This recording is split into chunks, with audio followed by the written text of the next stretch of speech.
오늘 함께 읽은 마가복음 9장 2절에서 8절까지의 말씀을 통해서 변화산의 변화가 주는 의미이라는 제목으로 은혜를 나누고자 합니다. 변화산의 참된 의미 이렇게도 한번 정해볼 수 있겠습니다. 사람이 웃으면, 사람이 즐거우면 우리의 몸속에 호르몬이 하나가 생성이 된다고 합니다. 그 호르몬이 어떤 거죠? 사람이 즐겁고 기쁘면 우리 마음속에, 우리 몸속에 생기는 호르몬이 있어요. 그거를 엔돌핀이라고 합니다. 엔돌핀. 근데 이 엔돌핀이라는 것이 항암 효과에 상당히 아주 효과적이라고 해요.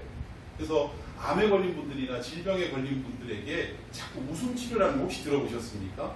이 웃음 치료를 자꾸 하는 이유 중에 하나가 뭐냐면 사람이 웃고 즐거운 가운데 이 엔돌핀의 생성량이 더욱더 많아져서 암 세포를 죽여가는, 공격하는 이런 어떤 효과가 있다고 합니다. 그런데 여러분, 이 엔돌핀은 많이 유명해가지고 여러분들이 한 번쯤은 들어봄직한 그러한 물질인데, 우리 하나님이 인간을 만드실 때 이 엔돌핀보다도 더한 이 호르몬을 우리에게 허락해 주셨다는 거예요. 그 물질이 뭐냐면 다이돌핀이라는 겁니다. 여러분 혹시 들어보셨어요? 다이돌핀? 이 다이돌핀이라는 거는 무려 엔돌핀이 가지고 있는 이 효과도 엄청난데, 엔돌핀이 가진 효과에 무려 몇 배? 대충 찍으면 100배, 많다. 그거보다 훨씬 더 하다는 거예요. 무려 그 효과가 4000배에 이르른다고 합니다. 그러니까 엔돌핀도 항암 효과가 있는데 이 다이돌핀은 얼마만큼 이 암의 어떤 뛰어난 어떤 치료 내지는 항암의 효과가 있겠습니까? 너무나 우리 인간에게는 필요한 물질인데, 이 다이돌핀이라는 것이 언제 생성되느냐 이거예요.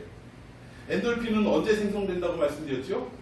기쁘고 즐겁고 웃음이 막 솟아날 때, 이때 엔돌핀이 솟아난다고 그랬죠? 그럼 다이돌핀은 언제 이것이 나타나느냐? 뭐냐면 어떤 깨달음이 우리의 가운데 도착할 때, 그러니까 우리가 가끔 설교 들을 때, 또는 어떤 강연을 들을 때, 또는 음악을 듣고 미술을 감상할 때 나도 모르게 무릎을 탁 치는 어떤 그럴 때가 있죠. 아하! 하고 깨닫는 그 순간, 이걸 흔히 아하 포인트라고 합니다. 아하! 하고 깨닫는 그 순간, 이때 다이돌핀이 생성된다고 해요. 그리고 특별히 어떤 진리의 말씀에 대해서 우리가 깨달음을 갖게 될 때 다이돌핀이 생성된다고 합니다.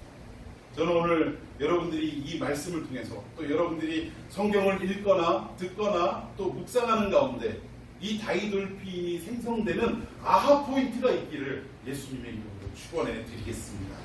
말씀을 깨달을 때, 하나님의 참된 진리의 세계를 깨달을 때 우리의 영혼만 기뻐지는 것이 아니라 우리의 육신조차도 어떻게 돼요? 건강을 유지할 수 있는 물질이 생성되게 되더라는 것입니다. 이런 걸 보면 참 하나님의 창조가 위대합니까? 안 위대합니까? 위대하다라는 거예요.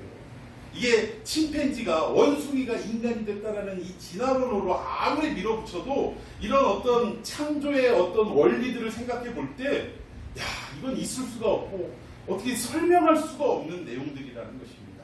우리는 하나님의 위대한 걸작품인 줄로 믿으시기를 바랍니다. 우리 인간을 그렇게 만드셨다라는 거예요. 오늘 말씀을 통해 이 다이돌핀이 생성되는 시간이 많기를 예수님의 이름으로 축원해 드리겠습니다. 자, 오늘 본문의 내용을 쭉 살펴보면 이렇습니다. 오늘 예수님이 제자들을 데리고 어디에 올라가시냐면 산에 올라가셨어요. 근데 이 산을 어떤 산이라고 표현하고 있냐면 높은 산이다라고 성경은 기록하고 있다라는 것입니다. 오늘 본문 2절 말씀을 다 같이 읽어보도록 하겠습니다. 시작. 엿새 후에 예수께서 베드로와 야고보와 요한을 데리시고 따로 높은 산에 올라가셨더니 그들 앞에서 변형되사.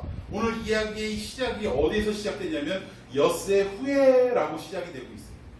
그러면 이 엿새 후라는 것은 엿새 전에 어떤 일이 있었느냐를 우리가 생각을 해봐야 됩니다. 우리 엿새 전에 어떤 일이 있었죠? 우리로 따지면 일주일 전, 7일 전이죠. 어떤 말씀이 있었습니까? 예수님께서 어느 지역으로? 가이사랴 빌립보 지역. 가이사는 로마 황제의 가이사, 또 빌립보는 본인 빌립, 자기 이름을 두 개를 같이 나란히 붙여가지고 이 도시를 가장 로마적인 색채가 띄어진 도시고, 로마의 정신과 로마의 철학과 로마의 가치가 아주 그냥 똘똘 뭉쳐진 그런 도시로 만들어서 이걸 누구에게 바친다 그 얘기예요? 로마의 황제에게 바친다. 쉽게 얘기해서 정치적으로 지금 뭐 하는 겁니까? 아첨을 하고 아부를 하는 거예요. 우리는 당신의 영원한 종입니다 하면서 옛날 개그 프로에 딸랑딸랑 하는 거예요 지금. 그런데 이 로마의 정신과 철학과 가치가 가득한 이 가이사랴 빌립보에서 어떤 일이 있었냐면 제자들에게 물으셨어요. 얘들아, 사람들이 나를 누구라고 하더냐? 라고 할 때 사람들은 어떤 대답을 한다고 제자들이 대답을 했습니까? 엘리야라고도 하고 세례 요한이라고도 하고 선지자 중에 하나라고도 합니다 라는 그러한 대답을 예수님께 보였다고 말씀을 드렸어요. 그런데 사실 예수님은 누구세요? 엘리야가 아니라 세례 요한이 아니라 누구라고요? 메시아시라는 거예요. 메시아. 엘리야는 어떤 역할? 말라기 4장 5절 이하를 보니까 메시아가 이 땅에 오는 날에 미리 전에 와서 뭐 하는 사람? 예비하는 사람. 예수님이 오실 길을 미리 준비하는 사람, 이 사람이 엘리야였다라는 거예요.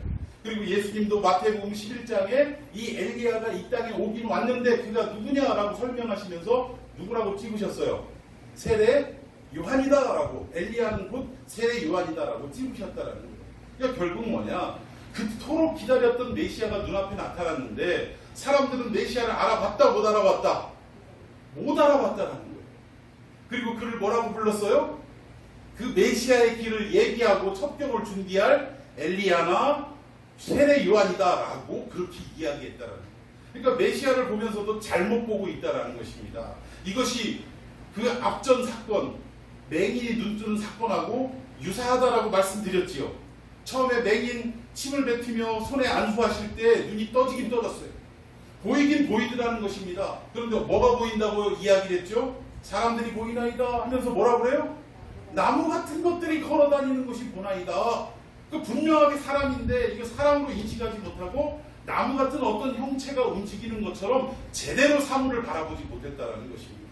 마찬가지로 그 당시에 가이사랴 빌립보 지역에 있는 사람들의 예수님에 대한 인식이 어떤 것이었냐? 마치 맹인이 눈을 뜨긴 떴는데 보기는 보면서도 잘못 보고 있더라는 거예요. 메시아로 예수님을 바라본 것이 아니고 그토록 기다리던 그리스도라고 인정하는 것이 아니라 오히려 그 길을 예비하는 엘리야로, 세례 요한으로, 아니면 그 흔한 선지자 중에 한 사람으로 예수님을 평가하고 인식하고 있더라는 것입니다. 그런데 이렇게 사람들의 인식 속에 제자들은 너희들은 나를 누구라고 하느냐라고 물으셨을 때 대답한 자가 있었어요, 없었어요? 처음에는 없었습니다. 그런데 그 침묵을 깨고 한 사람이 딱 대답을 했어요. 누구였죠? 베드로였습니다. 이 베드로가 하는 말이 뭐였어요? 주는 그리스도이시니다. 근데 원문을 보니까 주는 이라는 말이 있었다 없었다? 없더라는 거예요. 그냥 당신은 뭐 그리스도시죠. 이 그리스도라는 말이 헬라어로 그리스도, 그리고 히브리어로 하면 그리스도가 뭐예요?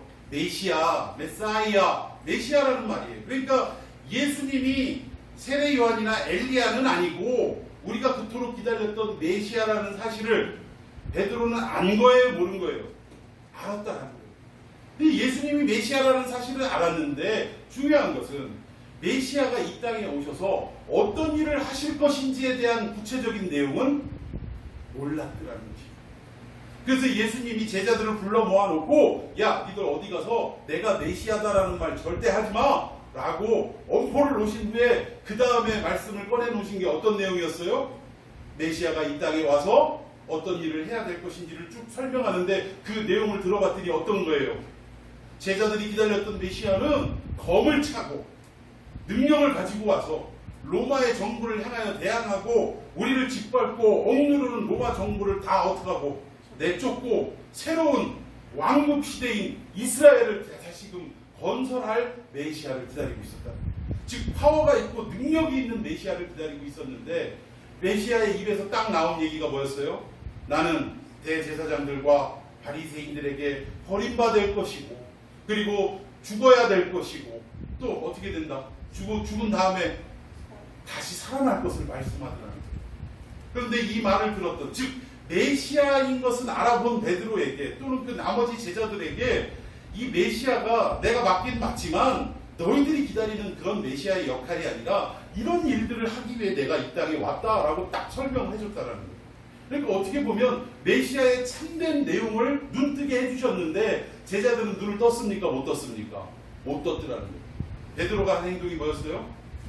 예수님을 붙잡아서 옆으로 제치면서 그럴 수는 없습니다. 지금 무슨 소리를 하고 계시는 겁니까?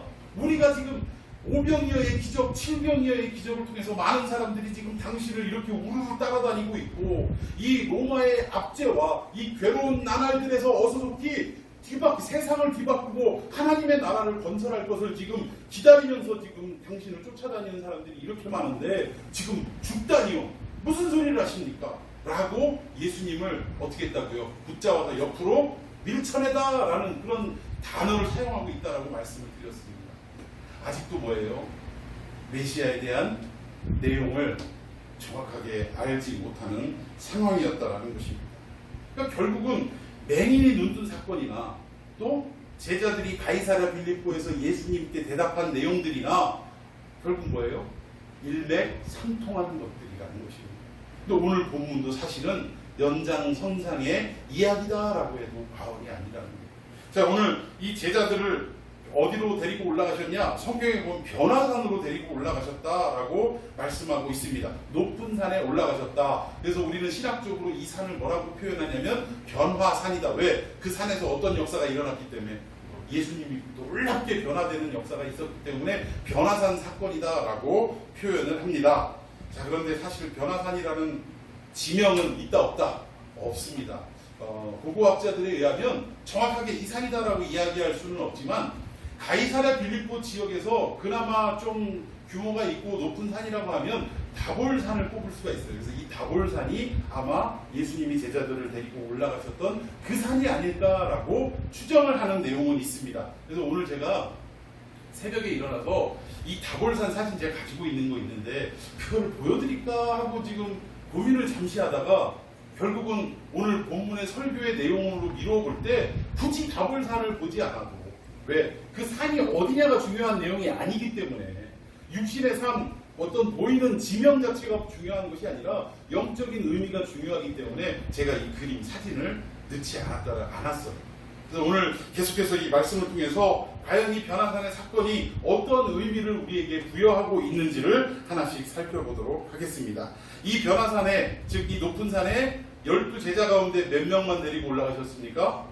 3명의 제자만 데리고 올라가셨다는 거예요. 이 3명 제자의 이름은 2절에 보니까 베드로, 야고보, 요한 이렇게 3제자입니다. 근데 사복음서의 내용을 보면 12제자를 다 데리고 다니실 때도 있지만 어떤 중요한 사건 앞에서 베드로, 야고보, 요한 이 3제자만 구별하고 선별해서 예수님이 따로 데리고 가시는 사건들이 더러 있더라는 거예요. 그럼 나머지 9명의 제자들은 따로 떨어져서 기다리고 이럴 때가 많이 있더라는 것입니다.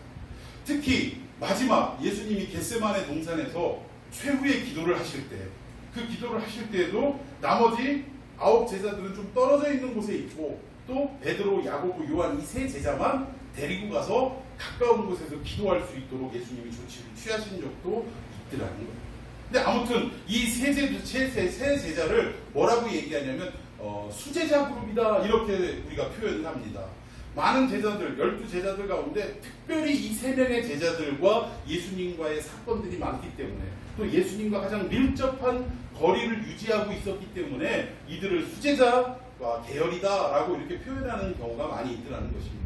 그러면 오늘도 이 변화산에 예수님이 3 제자를 데리고 올라가셨을 때 이들이 수제자이기 때문에 예수님이 데리고 가셨을까? 이걸 한번 우리가 생각해야 된다는 거예요. 뭔가 다른 제자들에 비해서 특별하고 또 다른 제자들에 비해서 우등하기 때문에 이들을 데리고 간 것일까라고 생각해 볼 때 정답은 그렇지 않다라는 것입니다. 이 3 제자들이 예수님과 어떤 다른 제자들과 따로 떨어져서 어디를 가실 때는 반드시 그 사건의 내용을 살펴보면 어떤 선한 사건에 얘들을 이 3 제자를 데리고 간 것이 아니라 문제 많고 뭔가 이들이 더 다른 제자들보다 빨리 깨우침을 받아야 제자 공동체 전체가 변화를 받아야 되는 어떤 이런 입장에 있기 때문에 예수님이 따로 이 3 제자를 데리고 가신 사건들이 많이 있더라는 거예요. 대표적인 예로 이런 겁니다. 부모님이 자녀들이 여럿 있는데 이 다 데리고 갈 수는 없고 한두 명의 자녀만 지금 어떤 약속 장소로 데리고 가야 될 상황이에요. 그러면 믿을 만한 믿을 만한 자녀를 집에다 둘까요? 아니면 좀 불안하고 이거 문제 일으킬 만한 자녀를 집에다 두고 믿을 만한 자녀를 데리고 같이 갈까요? 어떻게 할 것 같아요? 부모님이 약속 시간에 약속 장소로 데려갈 수 있는 일부의 자녀가 있다면, 그러면 문제가 많고 내버려 두면 집에 어떤 일을 일으킬 수 있는 그런 자녀를 데리고 갈까요? 안 그러면 신실하고 믿을 만한 듬직한 자녀를 데리고 갈까요? 문제 많은 자녀를 데리고 가는 거예요. 왜? 믿을 만한 자녀들은 내비둬도 알아서 할 일 다 잘하더라는 거예요. 그런데 믿지 못하고 뭔가 이게 걱정 많고 염려 많은 자녀를 두고 가면 모든 일정을 하고 와서 집에 와보면 반드시 그 집안에 어때요? 많은 일거리들을 만들어 놓게 되더라는 것입니다. 마찬가지예요. 오늘 예수님도 특별히 세 제자를 자주 데리고 다니셨던 이유는 이 세 제자들이야말로 예수님의 바른 깨달음을 받고 변화되어야 할 사람이기 때문에 이들을 데리고 다녔다라는 것입니다. 실제적으로 베드로의 성격을 묘사할 때 어떤 모습으로 많이 묘사가 됩니까? 거칠고 성격이 급하고 이런 모습으로 많이 묘사가 되더라는 것입니다. 예수님이 체포될 당시에도 잡으러 온 그 대제사장의 종 말고라는 사람의 귀를 칼을 빼가지고 그냥 잘라버리는 이런 일들도 누가 했어요? 베드로가 했다. 그리고 야고보와 요한이라는 이 형제는 별명이 뭐였습니까? 보아너게. 이 보아너게라는 뜻이 뭐예요? 우레 아들. 그러니까 막 번개치고 천둥치고, 이게 어떤 의미예요? 성격이 아주 그냥 불같다 그 얘기예요. 조금만 튀면 그냥 막 번개치고 뭐 천둥치고 이런 것처럼 예수님한테 이 두 제자들이 뭐라고 했냐면, 예수님 하늘로부터 군사들을 일으켜가지고 예수님을 반대하는 저 모든 것들을 확 그냥 불로 소멸해버리시는 게 어떻겠습니까? 라고 말을 했다라는 거예요. 그러니까 이게 무슨 말이냐면, 예수님이 가시는 곳에 환영을 하고 막 영접을 하고 이래야 되는데 예수님을 자꾸 이렇게 터무시하고 받아들이지 않고, 그리고 무시하는 어떤 역할들이 막 그런 모습들이 보이니까 이것들이 못 참고선 그냥 예수님 하늘로부터 천사들을 불러갖고 저것들을 한 번에 불질러버리고 불살라버리는 심판을 하시는 게 어떻겠습니까? 라고 그렇게 막 과격한 성격을 가지고 있는 소유자들이 야고보와 요한이었다는 것입니다. 근데 예수님이 이렇게 문제가 많고 반드시 변화가 되어야 될 이런 제자들이 이 세 제자이기 때문에 따로 데리고 가신 일들이 많더라는 거예요. 오늘 이 세 제자의 특징이 뭐냐면, 첫 번째가 이렇게 성격적으로나 어떤 삶의 모습에서 문제가 많은 제자들이었다라는 것입니다. 여러 가지 문제점들이 많이 노출되는 사람들이었다라는 거예요. 그리고 두 번째는 뭐냐면, 이들의 삶을 쭉 우리가 생각해 보면 숫자의 논리나 어떤 크기의 논리에 의해서 좌우되는 이런 사상과 철학을 가지고 있던 사람이라는 거예요. 그러니까 결국 뭐예요? 사람들이 많이 몰려들어야 뭔가가 되는 것 같이, 또 돈도 재물도 많이 풍성하게 모여야 뭐가 이루어질 수 있다라고 생각하는 이런 사상과 철학으로 똘똘 뭉친 제자들이 바로 이 세 제자라는 것입니다. 그래서 이 세 제자들을 데리고 어디로 올라가셨다고요? 높은 산으로 올라가셨다라고 성경은 말씀하고 있다는 것입니다. 그러면 여기에 과연 높은 산은 어떤 의미가 있느냐? 제가 다볼산 사진을 굳이 넣지 않은 이유가 여기에 있어요.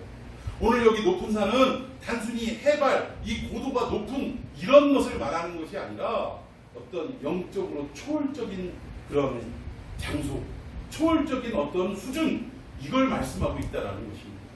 우리가 정말 신앙생활을 할 때도 수준 낮은 이 저급한 신앙생활이 아니라 고차원적이고 하나님이 계신 곳에 가까운 그 정도의 위치에 올라올 수 있는 영적인 존재가 되어야 할 줄로 믿으시기를 바랍니다. 그냥 먹고 살기 위해서 하나님 돈 주세요, 건강 주세요, 우리 가족 잘 되게 해주세요, 이 정도의 신앙이 아니라 하나님의 나라와 의를 위하여 간구할 수 있는 그런 영적인 존재가 되어야 한다는 사실입니다. 오늘 예수님이 그런 영적인 또 초월적인 어떤 곳으로 이들을 데리고 올라가셨다는 거예요. 결국은 우리가 높은 산에 올라가서 아래를 내다볼 때 어떻습니까? 산 아래 집도 또 사람들도 다 어떻게 보여요? 그냥 하나의 점으로밖에 안 보이더라는 거예요. 그러니까 높으면 높은 곳으로 올라갈수록 산 아래에 있는 모든 것들은 다 아무것도 아닌 점과 같은 존재로 보이더라는 사실입니다. 그런데 우리는 인간들은 산 아래에서 어떻게 해요? 그 아무것도 아니고 점과 같은 것들을 놓고 서로 비교하면서 잘난 척하면서 살아가는 게 우리네 인생들이라는 거예요. 즉 영적인 차원에서 내려다볼 때 또는 초월적인 차원에서 우리 육적인 세계를 내려다볼 때 아무것도 아닌 것 같고 서로 비교하면서 내가 더 잘났냐 네가 더 잘났냐 이거를 서로 경쟁하면서 또 서로를 밟고 일어서면서 싸워가는 세상이 바로 우리네 인생들이라는 것입니다. 근데 시편 기자가 뭐라고 얘기하고 있냐? 시편 2편 4절에 보면 높은 곳에서 보시는 이가 웃으시며 주께서 그들을 비웃으시리로다. 하나님이 계신 곳, 즉 저 초월적인 곳에서 우리 인생을 내려다볼 땐 우리가 그토록 죽고 못 살고 아둥바둥하며 살아가는 모든 그 존재들이 뭐라는 거예요? 웃음거리밖에 안 되더라는 것입니다. 우리 속담에도 그런 게 있죠. 서로 막 누가 크다고 막 이렇게 키재기할 때 더 큰 사람이 위에서 내려다볼 때는 뭐다? 도토리? 키재기다. 야 도토리가 커봐야 거기서 거기지 하고 뭐 이렇게 어떤 교훈을 주는 속담이 있습니다. 마찬가지예요. 하나님이 우리 인생을 보실 때 우리는 누가 돈을 더 많이 가졌냐, 누가 더 많이 배웠냐, 누가 더 누리고 사느냐 이것에 초점을 놓고 그것에 목숨 걸고 살아가고 있지만 하늘에 계신 하나님이 보실 때 그 모든 것들이 다 뭐예요? 웃음거리밖에 되지 않더라 이것입니다. 야, 저 사람 재산이 1조 원이래. 오, 부럽다. 야, 어마어마하다. 하늘에 계신 이가 웃으시리로다. 여러분 동의하십니까? 저 사람 서울대 나온 사람이래. 어우, 막 박사래. 하늘에 계신 이가 비웃으시리로다. 육신적으로도 그래요. 아우, 저 사람은 뭐 키가 192m래. 막 하늘에 계신 이가 비웃으시리로다.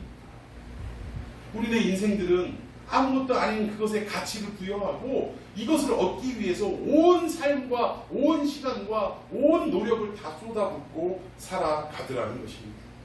그런데 정작 우리가 산 위에 올라가 있을 때, 저 높은 곳에 올라가 있을 때 내려다보면 그것이 다 무엇으로 보이더라? 점으로밖에 보이지 않더라는 것입니다. 여러분, 오늘 이 본문 높은 산에 제자들을 데리고 올라가셨다는 것은 그동안 제자들의 살아가는 이 시각이 어디에 머물러 있었냐면 이 땅에서 사람들이 추구하는 것처럼 돈과 명예와 권세와 수적인 것과 양적인 것과 눈에 보이는 모든 것들의 가치를 부여하고 살아갔던 이 제자들에게 높은 곳에 올라가서 보여주실 때 비로소 이것이 아무 가치가 없는 것이고 아무 소용이 없는 점과 같은 것이다라는 것을 깨닫게 하시기 위해 이 높은 곳에 제자들을 데리고 올라가셨다는 것입니다. 여러분, 우리 어렸을 때 기억으로 돌아가 보십시다. 지금 뭐 우리 자녀 세대들은 아마 그런 놀이 모르지만 우리 집사님은 아실 거예요. 우리 어렸을 때 친구들끼리 모여가지고 여러 가지 어떤 놀이들이 있지만 땅 따먹기라는 거 해보신 적 있으시죠? 뭐 돌멩이 이렇게 해가지고 자기 땅 이렇게 막 영역 막 이렇게 하고. 근데 그 놀이를 할 때는 우리가 어떻습니까? 이 땅이 지 것도 아니면서 여기는 내 땅하고 막 근거놓고 아유 막 행여나 침범하면 막 난리가 나고 싸움도 나고 아주 시끌벅적합니다. 그런데 한참 그렇게 놀다가 집에서 아무개야 밥 먹어라 라고 딱 얘기가 떨어지면 어떻게 돼요? 그 내 땅 네 땅 했던 모든 것들을 다 어떻게 하고 버려두고 엄마가 부르는 그곳으로 자기의 집으로 달려가게 되더라는 것입니다. 이게 뭐냐면 우리가 놀 때는 여기에다 가치를 부여하고 진짜로 이 땅이 내 땅인 것 마냥 생각하고 목숨 걸고 시간을 투자하고 노력을 하고 그렇게 살아가지만 결국은 우리가 저 초월적인 곳에 하나님이 계신 영적인 세계에 우리가 올라가서 내려다볼 때는 엄마가 한번 부르면 밥 먹으라고 부르면 다 버려두고 갈 아무런 가치가 없는 것들이 우리가 살아가는 이 세상의 모습이더라는 거예요. 오늘 예수님은 제자들에게 그것을 보여주고 싶었던 것입니다. 그렇다면 과연 이 세상을 살아가면서 제일 소중한 것이, 가장 소중한 것이 무엇인지를 우리는 깨달아야 한다는 거예요. 이 땅에 살아가면서 교회를 다니면서 예수를 믿으면서 우리도 여전히 이 세 제자들과 같이 그저 돈, 명예, 권세, 건강 이것들만 찾아다니면서 살아가고 있지는 않습니까? 교회 다니면서 우리가 기도의 제목들을 쭉 한번 점검해 보면 하나님의 나라와 의를 위하여 기도하는 내용보다는 온통 내 남편, 내 아내, 내 자식, 우리 사업, 우리 직장 또는 뭐 우리 가정 경제, 또는 뭐 우리 가족의 건강, 이런 것들로 가득하더라는 것입니다. 이 땅에 기초하고 있는 모든 것들을 얻기 위해 우리는 심지어 신앙까지도 우리는 그렇게 이용하고 살아가고 있더라는 거예요. 참 안타까운 일이 아닐 수 없습니다. 저는 오늘 예수님이 세 제자들을 데리고 높은 산으로 올라가셨던 것처럼 저와 여러분 모두가 우리 주님의 인도하심을 받아 저 높은 곳으로 좀 올라가는 역사가 있기를 축원해 드리겠습니다. 저 초월적인 곳에서 이 아래를 내려다 볼 땐 점으로밖에 안 보이는 거예요. 어렸을 때 놀았던 땅 따먹기로밖에는 안 보이는 거더라는 것이. 그런데 우리는 그것을 놓고 막 목숨을 걸고 막 온 힘을 다해서 그걸 얻기 위해 추구하며 살아가는 인생들이더라는 것입니다. 오늘 이 각도를, 이 시각을 좀 더 바꾸는 놀라운 은혜가 있기를 축원해 드리겠습니다. 우리 2절에 보니까 예수님이 마지막 부분에 그들 앞에서 어떻게 됐더라고요? 변형되사. 여기서 예수님이 변화되었다라는 것입니다. 그런데 여기서 중요한 게 뭐냐면 예수님은 우리를 향해서 야, 니들 이렇게 살아라. 어디 그렇게 살고 그렇게밖에 못 사니? 라고 혼내키시고 강요하시고 지적하시고 명령하시는 분이 아니더라는 거예요. 여러분, 여기에 우리 주님의 은혜와 자비가 있는 것을 믿으시기 바랍니다. 우리 주님이 만약 율법처럼 너 왜 이렇게 안 살았어? 너 이렇게 살아! 하고 강압적으로 명령하신다면 우리에게 은혜가 임하겠습니까? 안 임하겠습니까? 은혜가 안 임하죠. 하려고 했다가도 아마 주님이 그렇게 말씀하시면 괜히 반발심이나 생기고 그랬을지 몰라요. 그런데 우리 주님은 그러지 않으시고 어떻게 하셨어요? 몸소 모범을 보이시고 먼저 당신이 실천하고 실행하는 모습을 제자들에게 보여주셨더라는 것입니다. 오늘 예수님이 여기서 변화됐다라는 말은 우리의 신앙이 변화되고 우리의 생각이 변화되고 우리의 가치관이 변화되고 우리의 바라보는 지향점이 변화되고 삶의 모든 것이 육신적인 것에서 영적인 것으로 변화되는 것을 의미하는데, 이것을 제자들을 향해서 강압적으로 너희들 이렇게 변화되라 라고 요구하신 것이 아니라 예수님이 먼저 당신 스스로를 변화시키시는, 먼저 모범을 보이시는 이러한 모습을 우리에게 보여주셨다는 것입니다. 여러분, 우리 리더십도, 교회 안에서의 리더십도 그래요. 너는 이거 해, 너는 이거 해 하고 시키는 리더십이 아니라 사실 정말 가장 중요한 리더십은 예수님과 같은 리더십인 줄로 믿으시기 바랍니다. 지도자가 먼저 변화되고 지도자가 먼저 솔선수범하고 지도자가 먼저 낮아지면 그러면 따라오는 모든 팔로워들도 어떻게 되는 거예요? 그 지도자들을 롤 모델 삼아서 변화되기 시작하더라는 것입니다. 저는 특별히 우리 참평한 교회 안에 이러한 지도자들로 채워져가는 역사가 있기를 축원해 드리겠습니다. 아멘. 자, 3절 한번 말씀 읽어보겠습니다. 3절 시작. 그 옷이 광채가 나며 세상에서 빨래하는 자가 그렇게 희게 할 수 없을 만큼 매우 희어졌더라. 여러분, 매우 희어진 이 변화된 모습은 장차 이 세 제자뿐만 아니라 그리스도를 믿는 우리 모두가 변화되어야 할 최종 목적지인 것을 믿으시기 바랍니다. 이것을 성경에서 신학적으로 뭐라고 얘기하냐면 성화라고 얘기하는 거예요. 성화. 이렇게 세상에 그 빨래하는 사람이 어떻게 해도 희게 만들어도 이걸 못 따라갈 수 있을 만큼 못 따라가게끔 정말 세상에선 찾아볼 수 없는 그 새하얗고 그리고 번쩍이는 이러한 모습으로 변화되는 삶.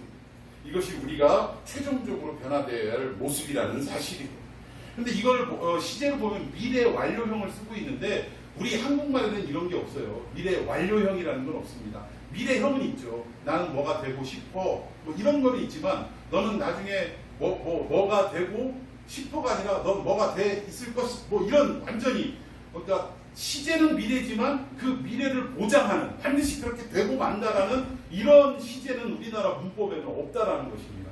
그런데 이 헬라어라든가 히브리어에는 이 미래의 완료형이 있다라는 거예요. 지금 우리의 모습은 더러운 누더기를 입은 모습, 떼구장 잔뜩 묻은 모습, 그리고 여기저기 틀어지고 흐트러진 그러한 옷을 입은 상황이지만 우리 예수님이 지금 말씀하시는 이 시제를 미루어 볼 때 우리의 장래에는 어떻게 되겠다라는 거예요. 오늘 예수님이 하얗게 변화됐던, 번쩍이며 변화되었던 이 모습을 반드시 너희들도 어떻게 하겠다라는 거예요. 이 모습으로 변화되게끔 누가 보장하시겠다라는 겁니까? 예수님이 보장하시겠다라는 거예요. 즉 무슨 말이냐? 너희들의 힘으로는 이렇게 될 수 없지만 내가 너희들을 반드시 기필코 나와 같은 모습으로 어떻게 하겠다? 변화시키겠다, 만들어 버리겠다라는 예수님의 의지가 들어가 있는 표현이라는 것입니다. 여러분 동의하십니까? 우리가 서로를 바라볼 때 우리 너무 부족해요, 연약해요, 허물투성이고 죄투성이입니다. 그럼에도 불구하고 주님이 우리를 사랑하셔서 주님의 제자 삼으시고 주님의 자녀 삼으시고 마침내 우리의 이 연약한 발걸음을 예수님이 함께하여 주셔서 마침내 어떤 모습으로 변화시킨다? 오늘 이 본문에 나오는 예수님이 변형된 하얗고 또 그렇게 반짝반짝 빛나는 모습으로 마침내 변화시켜 주실 것을 예수님이 지금 약속하고 보증하고 계시더라는 사실입니다. 여러분 갈라디아서 2장 27절 한번 읽어볼까요? 자, 3장 27절 시작. 누구든지 그리스도와 합하기 위하여 세례를 받은 자는 그리스도로 옷 입어드리라. 결국 이렇게 하얗게 변화되고 거룩하게 변화되는 것을 어떻게 표현하고 있냐면 그리스도로 옷 입은 자라고 표현하고 있다. 결국 우리는 세상의 옷을 벗어버리고 어떠한 옷을 입어야 된다? 그리스도로 옷 입는 역사가 있어야 된다는 것입니다. 여러분 그리스도로 옷 입는 역사가 있기를 축원해 드리겠습니다. 또 로마서 13장 14절도 읽어봅시다. 시작. 오직 주 예수 그리스도로 옷 입고 정욕을 위하여 육신의 도모하지 말라. 여기에도 오직 주 예수 그리스도로 어떻게 하라고요? 옷을 입으라라고 성경은 말씀하고 있다는 것입니다. 그리스도로 옷 입으라는 것은 우리 내면의 성숙한 인격으로 변화시켜라라는 의미라는 거예요. 또 다른 표현으로 말하면 변화된 성품, 또 성숙된 모습 이런 것들을 말한다는 것입니다. 우리가 예수님 한마디로 말하면 누구 닮으라는 거예요? 예수님 닮는 그러한 삶을 살아가야 한다는 것을 말씀하고 있다는 것입니다. 결국 이렇게 되기 위해서는 우리가 육신적인 가치를 다 어떻게 해야 돼요? 십자가 아래 내려놓고 오직 영적인 가치를 추구하고 그것을 얻기 위해 마치 천국은 밭에 감추인 보화와 같은데 농부가 이 밭을 갈다가 보화를 발견합니까? 못합니까? 발견하더라는 거예요. 발견을 하자마자 이 농부는 어떤 제스처를 취합니까? 집으로 돌아가서 자기가 가지고 있는 모든 소유를 다 팔아. 그리고 그 밭을 어떻게 했더라? 샀다라고 말씀하고 있다는 거예요.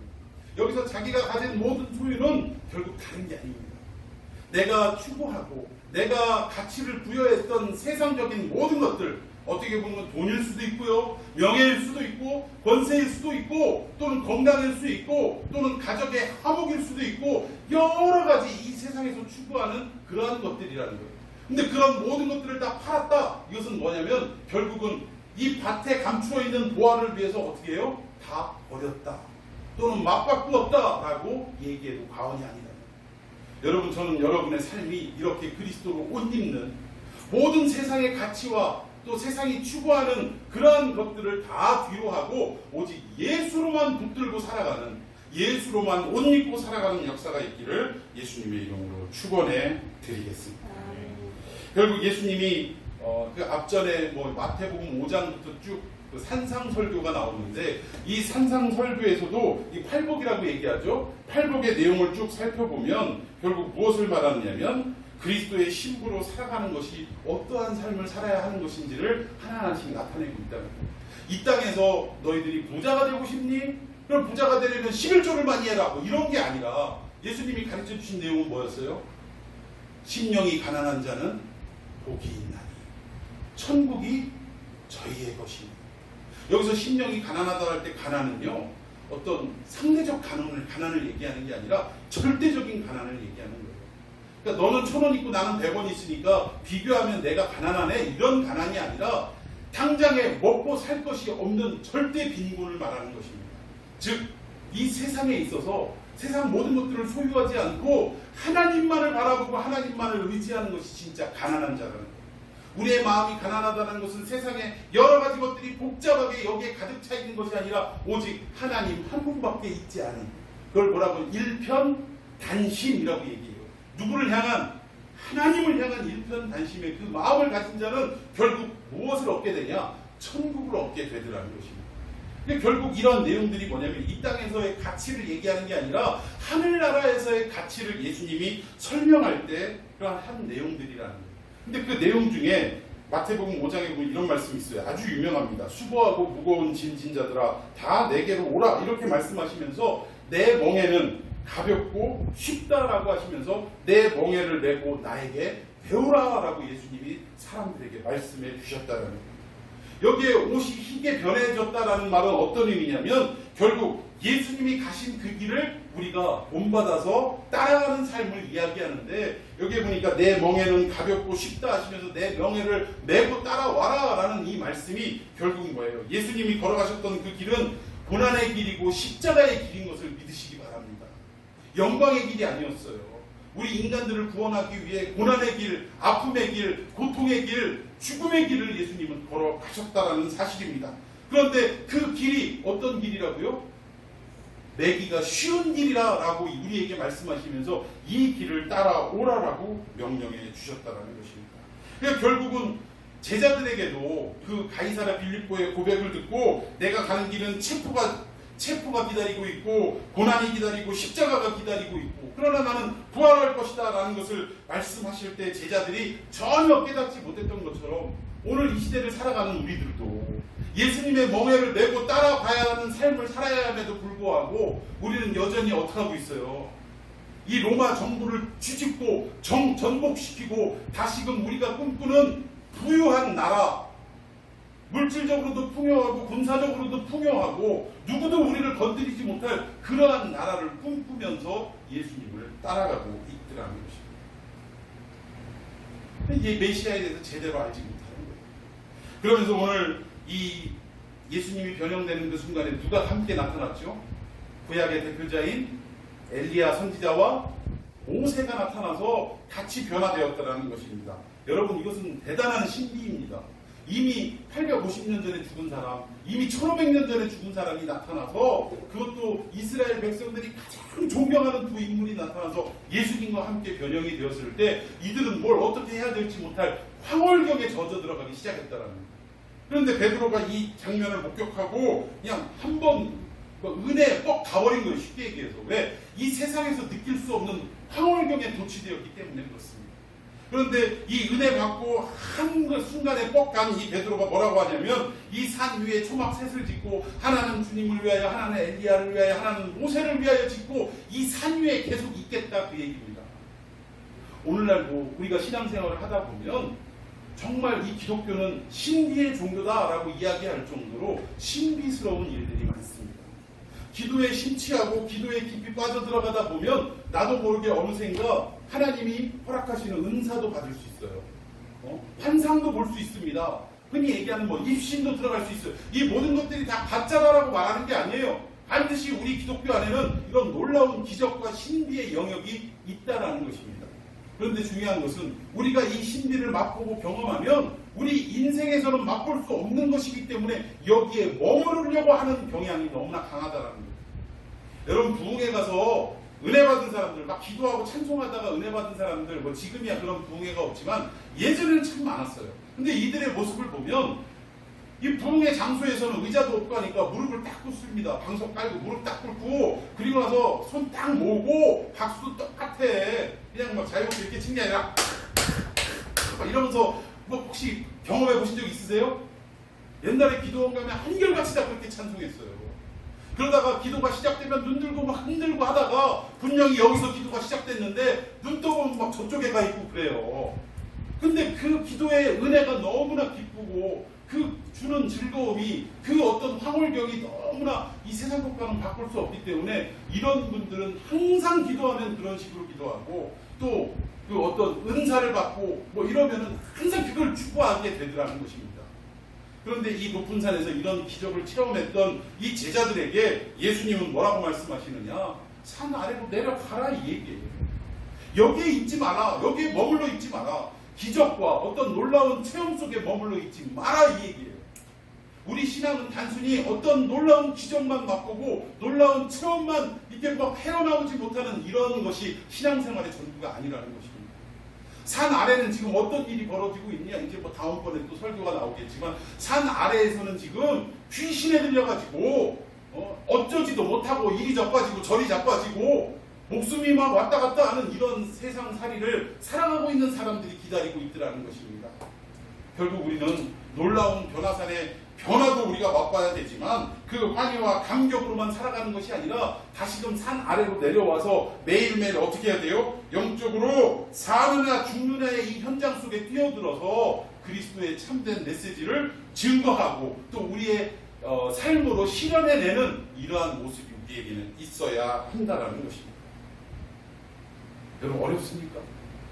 제가 말씀드리는 게 가끔은 저도 그래요.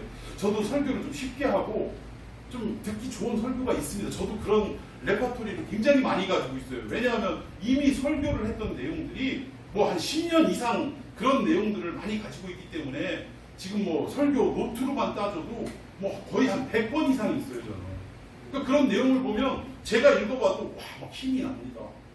하나님이 어려운 가운데 처해 있는 우리들에게 복을 주실 줄로 믿습니다 하면서 막 성경 구절을 하고 연관되어지고 이랬던 부분적인 설교들을 저는 많이 가지고 있어요. 그런데 그거 가지고는 진정한 하나님이 우리를 향하신 메시지를 발견할 수 없더라는 것을 제가 깨달았습니다. 근데 다소 좀 어렵기는 하지만 또는 이게 뭘 말하는 건지 막 헷갈리기도 하지만 제가 좀 표현이 부족해서 그러겠죠. 근데 듣다 보면 이 성경 전체를 향한 어떤 시각이 열릴 때가 올 줄로 믿습니다. 제가 마가복음 강해를 할 때 처음에 드린 말씀이 있어요. 마가복음이 쓰여진 배경이 뭐냐? 당시 로마의 핍박이 이 그리스도인들에게 본격적으로 시작이 된 때였다라고. 그런데 그때 사람들이 이거 도대체 믿어야 돼 말아야 돼. 믿자니 이거 모든 경제력이니 뭐니 이 사회 구조에서 쫓겨날 상황이고 안 믿자니 내가 경험했던 예수님과 제자들을 통해 얻었던 그 말씀이 너무 생생하고 이러지도 저러지도 못하고 옆에서는 체포되면 죽어나가는데 가장 비극적인 상황으로 죽어나가고 있고 자식은 키워야 되겠는데 학교도 못 보내게 생겼고 밥은 먹여야 되겠는데 경제 일자리에 뛰어들지도 못하고 이런 상황 속에 어느 순간인가 너희들 이 책 읽어봤어? 수고수고 하면서 이 책 읽어봤어? 무슨 책인데요? 마가복음.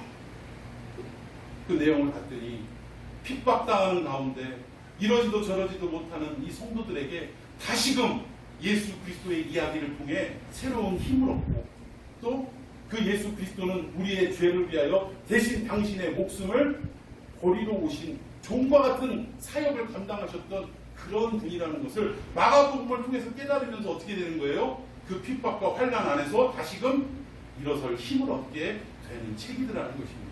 그리고 사복음서 중에서 가장 먼저 쓰인 책이 마가복음입니다. 이 마가복음을 중심으로 해서 뭐 다른 복음서들이 이제 써져 내려가기 시작했더라는 것입니다.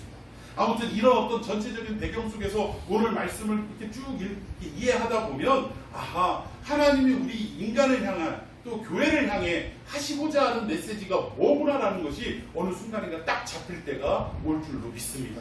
그때까지 기도하면서 좀 어려워도 답답해도 좀 뭔 소리요? 라는 그런 어떤 상황이 부딪혀도 좀 들어주시고 또 기도하는 마음으로 이 시간들을 계속 이어나갔으면 좋겠습니다.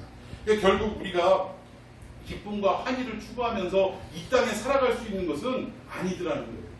결국은 산 위에서의 기쁨을 맛봤다면 이제는 다시금 내려와서 이 땅에서 어떤 귀신의 노임, 귀신의 묶임 속에서 헤어나오지 못하는 인생들에게 다시금 그 변화산에서 맛봤던 기쁨들을 소개하고 알리고 인도하는 역할들을 우리가 감당해야 된다는 사실입니다. 자, 성경에 예수님 뭐라고 말씀하셨는지를 한번 살펴보겠습니다. 오늘 본문 다음 절 9절 10절입니다. 시작. 산에서 내려올 때 예수께서 권고하시되 인자가 아무에게도 이르지 말라 하시니 그들이 이 말씀을 마음에 두며 서로 문의하되 죽은 자 가운데서 살아나는 것이 무엇일까 하고. 자, 예수님이 이 현장을 목격시켜주고 뭐라고 말씀하셨어요? 인자가 죽은 자 가운데서 다시 살아날 때까지, 즉 예수님이 십자가에 죽고 사흘 만에 부활하시기 전까지는 이들이 봤던 이것들을 다른 사람들에게 어떻게 하라고 얘기하지 말라라고 말씀하셨는데 제자들이 인자가 죽고 살아난 이게 뭔 얘기지? 알아들었어요? 못 알아들었어요? 못 알아들었다라는 것입니다. 못 알아들었어요. 그러니까 이게 예수님이 아무리 설명해도 우리가 못 알아듣는 거예요. 예수님이 추구하는 하나님의 나라의 모습을, 하나님의 어떤 나라의 질서와 원리를 아무리 설명을 해도 이 제자들이 알아먹지를 못하더라는 것입니다.